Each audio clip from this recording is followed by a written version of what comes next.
singing group we've ever had in here. And we've had some big name singing groups. The only one that Morty holds a candle to is the Solid Gold Quartet on Men's Fellowship. And that's when we end up with 11, 14 churches coming in. And then we know we have a big group. But building a church through construction. And then this was putting in our hedge, and the only signboard we could have in little print, it did, we had the board that said Northside Christian Church, and that was originally what I thought was our maximum size church sign. And then the other signboard in Mike Little's, it says Northside Christian Church under construction. And that was the signboard we could permanently put up because we sneaked it. We could put up a construction sign, future home of, but you couldn't do any more than that. And then we finally, Morgan got on the ball and put this sign up here. Eventually it was lit and everything in. Now I remember it took 4 of us to get this thing in the ground, and it failed inspection first time around because we didn't have enough concrete around the post. They wanted not only 2 feet of concrete, they wanted 4 feet of concrete around every post. So these posts have this much concrete 4 feet down to hold them in.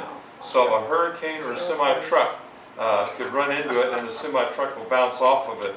But anyway, it's well installed and goes on through. The other way, we're talking about building a patient church in a microwave community, in a microwave atmosphere where people want things to happen like this. Building through gospel music. And we've used the Cornwell Twins. And they were not only a big hit here at Northside, they're just as big a hit next door over to the Grace Manor. And not only that, Liz got them over there to sing down in Mulberry, over to school down in Mulberry. And so these guys spread all over the county and were a big encouragement to people walking with Christ. Here's Morgan and his troop. We didn't realize that this quartet, barbershop quartet thing, would end up catching on where they become the signature sound of the Northside Christian Church for the Polk County Men's Fellowship in, what do we do, January or February? January. January is our month.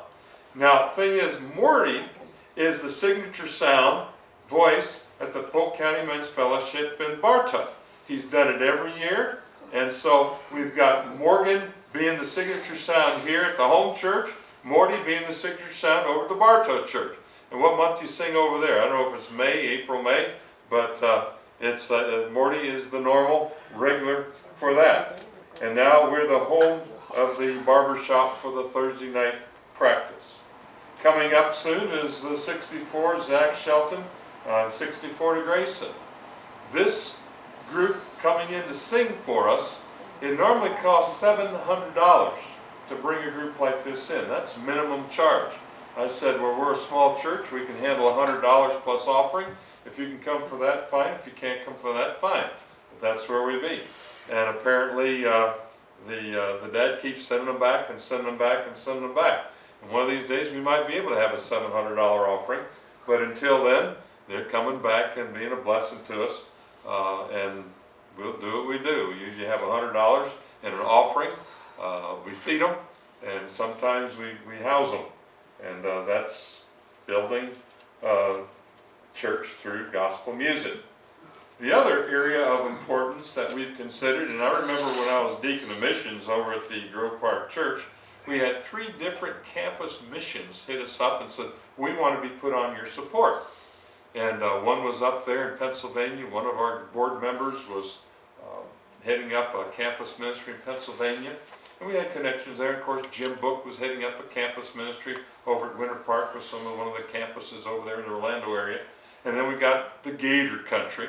And of course, the Galeys were connected to the Drews. And the Drews were our liaison people that any time they had open house, Faye and Marvin Drew would go up there and see what's going on, report back to the mission team of how it was going on. And with this campus ministry of Gailey, and this is Gailey going on one of his 2,800-mile-long bike rides across the United States to raise money for campus ministry. And the Galeys not only are one of our missions, and our December mission of the month is the Galeys ministry at the University of Florida, Gator Country, to reach out to these kids. And one of these kids that they had as part of the youth group ended up to be Sam Merrill. And Sam Merrill is now a missionary, Pioneer Bible Translators there in Guinea, Africa. And guess what? She's another one of Northside's missions. And guess who Northside's mission? Bob and Celeste every month send a mission check to Northside, to the Northside Church. We are their mission, and they are our mission. It's kind of one of those things, but guess who's on the blind share of it? I think we come out ahead on the whole situation because we're supporting two missionaries through campus and the other. Now this was one of our dreams in which we shared 5 years ago, and I'm still keeping this thing alive. Florida Polytechnic University in Lakeland, Florida, the Flying Saucer, the Caterpillar, the Massachusetts Institute of Technology here in Polk County. And I mean, this school has grown to about 470, 500 students now. And you've got a lot of nerds, a lot of smart people, a lot of scientists, a lot of tech people, a lot of brilliant people here. And one of the visions we had 5 years ago, and I'm bringing a vision, you know, I don't know if it's scripture quotes, without a vision the people perish, but we need to have a vision or a prophecy and all, but we need to look into. But Polytechnic is an area for campus ministry. I've talked to Brad Bennett over Community Christian Church or Community Church over in Auburndale. And Brad, this was 4 years ago when I talked to Brad. Brad says they as a church are interested in getting involved in campus ministry there in that particular campus. Well, Andrew comes on the scene. Andrew comes back to college. Andrew says, I want to get involved in evangelism. I want to get involved in witnessing. I want to get involved with some capacity, and I want to commit a couple days a week, a Monday and Saturday. I want to commit some days into evangelism and get involved. I said, why don't you commit Saturday to doing evangelism in Lakeland and commit Mondays to check out Polytechnic and see if we can get a campus, something going on, a Bible group going on. If you can't get in there with a Bible, then let's start an archaeology club. That's kind of a backdoor way of getting into and teaching about God and archaeology proving the Bible and prophecy proving the Bible and talk about King Tut's tomb and talk about the Spira Longinus and the crucifixion of Christ and the empty tomb. There's indirect backdoor ways and the Dead Sea Scrolls and all this other. So it says, consider that. Well, this is what's been going on here for the last month. We'll get a report back from Andrew and see what's happening in Polytechnic as far as campus ministry, as far as an outreach. Are we ready as a congregation for this thing? No. But is that a vision of something that needs to be done, an outreach in our county? Absolutely. Can we partner, inspire, encourage others to get involved? Let's hopefully we can. But this is the campus as it is seen today. And it's kind of a weird campus. Those things open up and they catch the rays of the sun on the big solar panels. But one thing I don't understand is right around here where you have, this is all open. When it rains, you get sopping wet. They got a bunch of concrete chairs out there, fiberglass chairs. And anybody that gets into this entire perimeter of walkway around the two-story campus gets absolutely saturated and soaking wet because it lets the breeze blow in and out, and there's a moat surrounding 3 sides of this big old caterpillar. I don't know, it's a wonderful design if you're weird or an engineer. I don't know. The 8th way of building a church is through public baptism. And this was where cabinet maker Tim Williams traded cabinets for a spot out here on Dundee Road, about a mile or 2 from his cabinet shop. And Tim calls our elders and says, we want you to get involved and we want you to have ordained ministers to baptize. He didn't know you don't have to be an ordained minister to baptize. Since then, I've had him partner with me to show him how to baptize. Same thing with Dan Ely, to teach him how to baptize. And even with our big guy, Andrew, to teach him how to baptize. I talked to a graduate student, a senior, and I said, how many baptisms have you been involved in and since you've been your senior graduating from Florida Christian College, Johnson University? And the guy said about 3 or 4. Well, Andrew had that privilege of 8 or 10. We had that one baptism under the billboard that he participated in, and he's set of strong arms when you got some hefty people you're putting under the water and picking up out of the water. Going in's not half as bad as taking them up and out of it. But building through public baptism. Well, this board was up over on Dundee Road, and it's interesting. It talks about the Christian churches of Polk County. And this was one of the events, and after this we decided the next year to put up a tent. This year I think we had 6 or 7 baptisms. Some we didn't get registered. Somebody blew in, got baptized, blew out, and we don't even know who they were. You didn't get them a baptism certificate. I don't know what, some people, it's like the Ethiopian. The Spirit of the Lord caught away Philip, and the eunuch saw him no more, and the queen's treasurer went on his way rejoicing, and Philip found himself 70 miles away at Azotus and was preaching the gospel in another city. It's kind of interesting as far as, is it scriptural for what we're doing? I think it's no more or no less scriptural what the Ethiopian did when he taught him the gospel. He said, here's what hinders me to be baptized. He baptized him and he disappeared. He didn't disciple the person after that. He just totally disappeared, which was biblical. We like to be able to teach somebody. We like to be able to follow up. We like to get them plugged into a church. Here's some of the folks that were baptized, and the next year we think we had 13 baptisms. A bunch of folk from one of the nursing homes was part of that group. We had another year we had 10 baptisms. Last year we had 3 or 4 baptisms. Some we had baptisms here that were after the fact, that we filled up the water baptistry, and they said, well, we missed out, but we want to be baptized now. And we get a call and says, when can you do it? And it's Wednesday before before dinner or after dinner. We do it 6:30. And some of the folk that are here eating dinner were part of that, and then we had some baptisms after that situation. Here's Andrew helping us with the baptism. You see the folks in the wheelchairs. These are some of the folks that we had to physically pick up and put into the baptistry. We put a stool in there. But this was some of the exciting times. This was last year. Now, this last year, we wondered, is it doing any good doing all this public baptism? Are we helping the local church?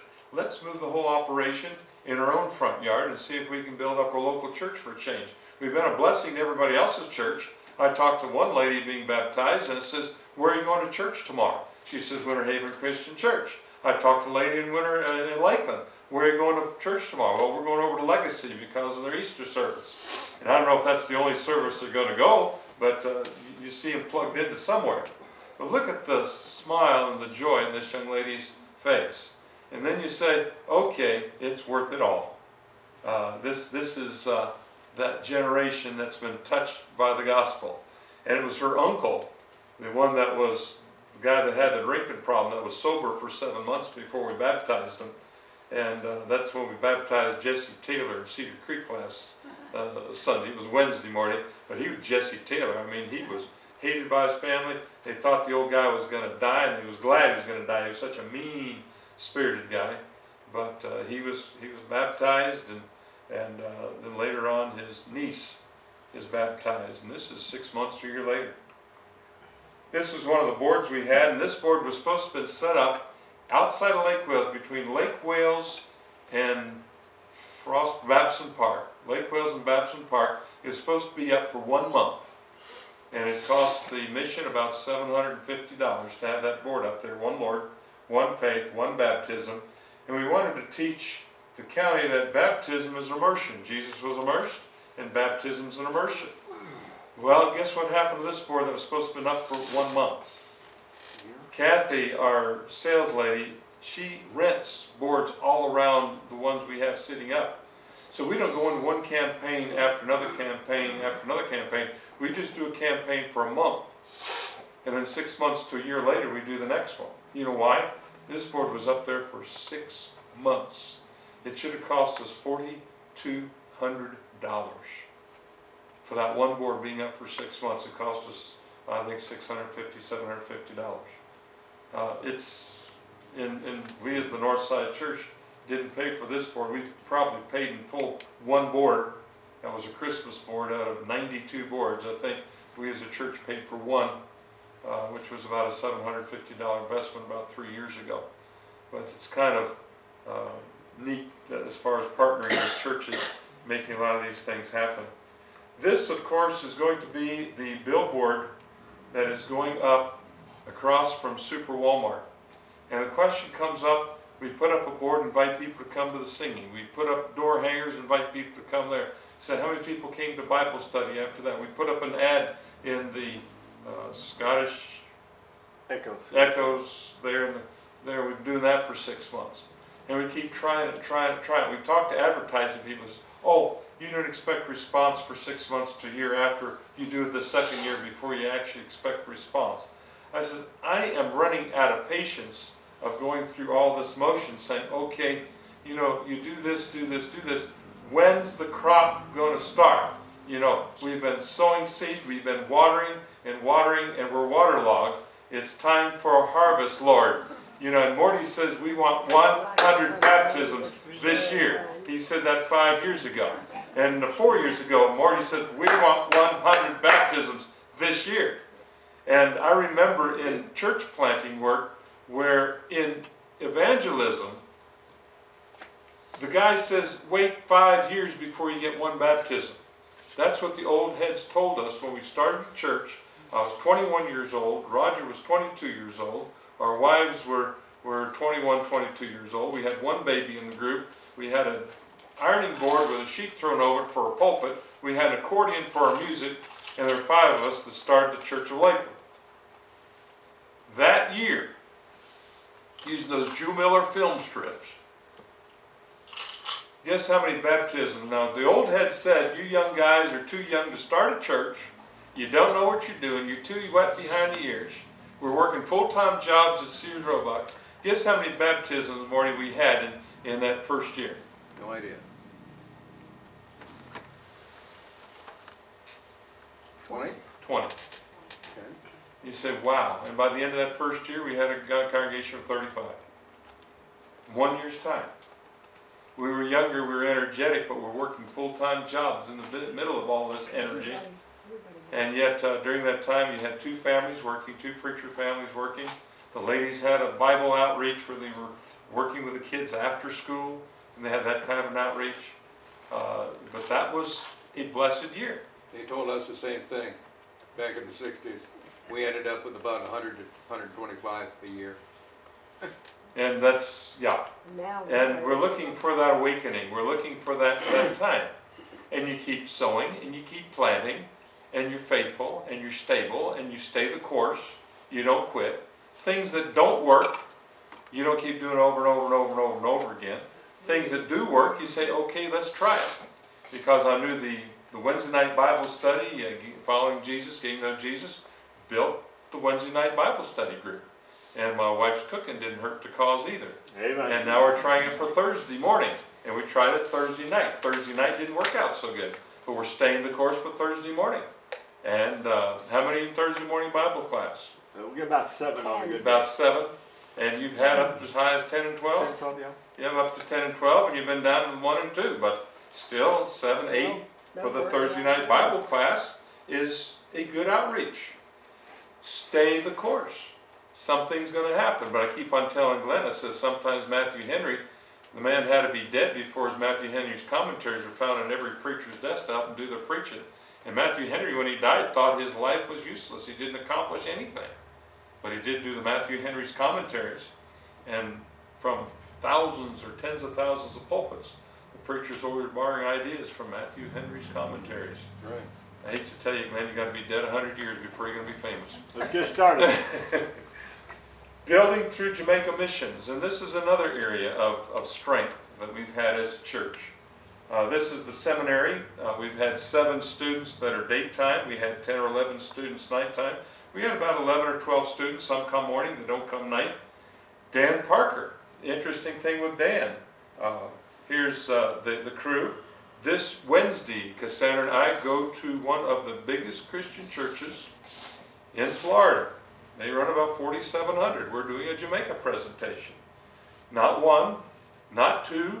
I think we're going to be doing 20-minute presentations from 7:30, 8 o'clock in the morning all the way till 12, 12:30 that time to about 6 different classes. From kindergarten all the way up through, I think we're 7th or 8th grade. 2 weeks ago we were talking about a career in archaeology with 9th graders. And the lady that the teacher says, I wish you'd talk to the students about going into the mission field and missionary and mission involvement. And it says that's coming up full time, full tilt in about 3 weeks. And that's what the plans are. But this Wednesday, and don't worry, we will have supper here Wednesday at 6 o'clock. But this is coming up this Wednesday. 2,200 chairs we shipped down, 250 used for a burned out church building on the island. You know what I found out about this? I mean, we delivered these chairs 4 years ago? 10 years ago. We had supper.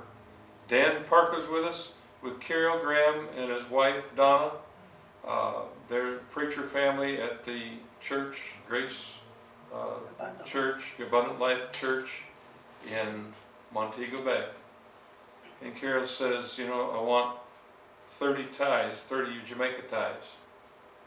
Okay, and he says, I got a market for them, so I delivered 30 ties.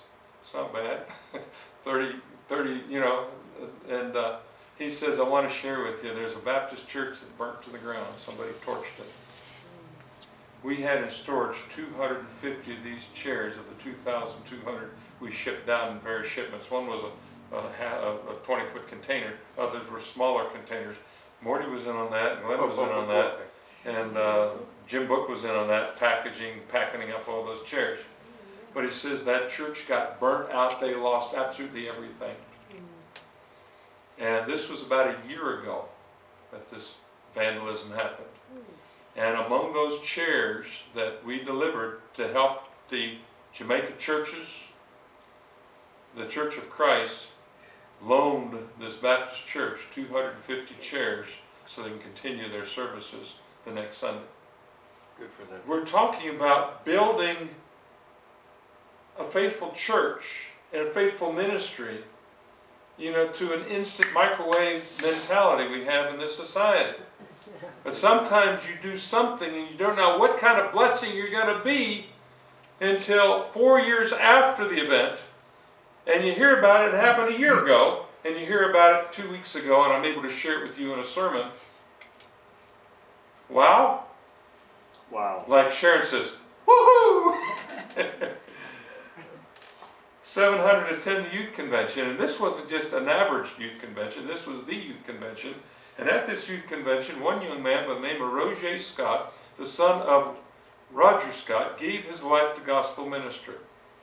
Now we've known this little guy where Grandma would sit him on knee and read storybooks to him when he was 5 years old, 6 years old, 4 years old. And Grandma, he came up to says, Grandma, I want to introduce you to my future bride-to-be. I want to take you out for birthday supper. And he took her to a fish place, wasn't it? Where was it? Jamaica restaurant. Took her to a restaurant. He and his bride-to-be took Sister Sandy out for a birthday dinner. Now, 6 months later, he's giving his life to gospel ministry. 3 weeks ago, he was sitting in the front chair right there and in the Romans class. You know who's teaching the Romans class? Dan Parker. I got to tell you something about Dan Parker. I mean, here's these young people, all these young people. You notice the whole crowd of young people, about 25, 30 young people came for prayer to commit their lives to Christ. And among this was Roger Scott, 6'4" tall, 6'5", another Andrew. Here's the thing.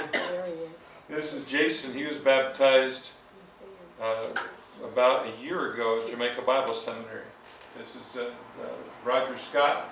He's going to be coming, and I think Easter Sunday morning he'll be doing a Jamaica mission presentation here at Northside Church. It's going to be a Sunday. Purple shirt. Oh, that's him? That's him. You know this guy, you notice the beautiful tie he's got around his skinny belly as he lost 10 pounds? And then none other than our own Dan Parker. Now, I tell you this about this. This was Roger Scott. We had a couple ladies baptized. This was Sunday morning, and I preached that Sunday morning. These ladies were baptized during Sunday school, and I got to be, I got to follow that. But wow, what an opportunity to preach to here to this congregation. And this was where I was. I was in church. I was not playing hooky. We were preaching, and Tim Tompkins was preaching here while we were gone preaching there. Mitchelltown. This was the new Sunday school edition in which we were playing on Mitchelltown. And that Sunday school edition, see how big this building is? It'll seat about 80 people, and the building is going to come out around. And this is the ground from here out to here and back to here, and this building's coming down. This is their kitchen. That is, yes, it's got sink and stove in there and refrigerator. That's the The storage. The storage area. Yeah, that's a storage room, but that's going to come down entirely. And they got back here septic tank, and they got cistern water that they pump the cistern water from the city up to on top. But the building is going to be in here, and it's going to be about 1,200 square feet under roof. No, 2,100 square feet under roof. 2,100 square feet under roof. So while we're sitting under an 1,800 square foot building here, this poor church is going to end up with a nicer building we've got in Northside. It's not fair. It's not fair. But welcome to life. This was that shack over at Maca Tree that they fixed up for the little old lady that was a blind lady left on the steps you heard about in one of our mission talks. She died before she was able to move into it, but they fixed up the steps and put concrete down here and fixed it up where at least it was a little shack. Jason's moving into this thing. And Jason's looking for a bride, so this may be Jason and his future bride's house. And they got a backyard kitchen. If you notice behind, there's a backyard kitchen, and this is the little shack with an outhouse. And Jeff Stone put an outhouse with a nice toilet seat in the concrete outhouse, so it's a modern outhouse. It's got a more modern toilet seat. You remember this story with Andrew throwing up? He didn't need a ladder. This was 2 years ago. Now we're talking about building a church, a patient church, in an instant society. They've been waiting since, when did George Kimball go down and put up that wall that fell down? Was that 10 years ago? At least 10 years ago. This church has waited 10 years. And this was 2 years ago. Look at the rest of the story. You see this library room right here? This was Andrew standing up, putting the concrete up. This thing's all ready for painting. They're ready to put in the bookshelves, ready to change it into a classroom, counseling room, and library. And guess where the books are coming from? More, remember all those books we piled up and hauled down there? Yeah. 800 or 600 of the books that were sent down 10 years ago and 15 years ago and 5 years ago are going to be part of the 4 church libraries we've had set up in this particular setting. This is Dan Parker, and I'm going to close with this one thought about Dan Parker. You know, Dan had gone through some bloody divorces, plural, and he says, I'll never step behind the pulpit and preach again. I'll teach class, I'll teach college, I'll teach Sunday school class, I'll never preach again. Here's Dan teaching in the Sunday school class. Here's Dan with his Bible class there in Jamaica. And here's Dan, guess what he's doing? Preaching, praying. He's preaching at Maca Tree, and 6 people came forward that had a lot of sin in their lives, rededicating their life to Christ. And I says, Dan, I guess God's called you back into pulpit ministry. He says, no, he's not, Brother Richard, but today he has, Brother Dan. Today he has called you back into pulpit ministry. This trip was supposed to be Dan's last trip to Jamaica. This class of Romans was Dan's last class he was ever going to teach, both here and in Jamaica. And this was, and Ronnie says, and Dan come up to me and he says, Brother Richard, you want to do communion devotional or preach? And he said, I'd rather you preach. I'll do communion devotional at Maca Tree. I said, no, Dan, I preached last Sunday at Mineral Heights after the 2 baptisms. And I do the communion devotional here, and you go ahead and do the preaching here. And the rest of the story is God's Holy Spirit worked through Dan Parker to restore 6 souls back into unity at this particular church. The Bible says in Ecclesiastes 11:1, cast your bread upon the waters, for you will find it when? After many days. Brother Glenn, building a patient church in an instant society.